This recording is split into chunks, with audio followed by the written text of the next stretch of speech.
کہ انبیاء کرام علیہ الصلوۃ والسلام سے مسجد افضل ہیں یا انبیاء کرام علیہ الصلوۃ والسلام افضل ہیں؟ دیکھیے کہ تمام انبیاء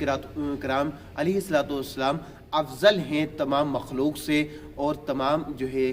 جہتیں ہیں ان سے افضل ہیں، چاہے اب وہ مسجد ہو یا خانہ کعبہ ہو، تو اس سے انبیاء کرام علیہ الصلوۃ والسلام افضل ہیں، کیونکہ حدیث پاک میں آیا ہے کہ نبی کریم صلی اللہ تعالیٰ علیہ وسلم نے کعبہ کو مخاطب کر کے ارشاد فرمایا، جس کا مفہوم ملتا ہے کہ اے کعبہ، تیری حرمت سے ایک مومن کی حرمت زیادہ ہے، یعنی مومن کی عزت تیری عزت سے زیادہ ہے۔ تو جب ایک مومن کی عزت جو ہے کعبۃ اللہ کی عزت سے زیادہ ہے، تو انبیاء کرام علیہ الصلوۃ والسلام تو اللہ تعالیٰ کے انبیاء اور رسول ہیں، تو ان کا درجہ مومن کی بنسبت زیادہ ہے، تو وہ جو ہے نا زیادہ افضلیت رکھتے ہیں۔ تو اس سے پتہ چلا کہ انبیاء کا درجہ بڑا ہے، مسجدیں جو ہے نا انبیاء کے درجے کو نہیں پہنچی۔ اللہ تعالیٰ مجھے اور آپ کو علم نافع عطا فرمائے، آمین، بجاہ نبی الامین صلی اللہ علیہ وآلہ وسلم۔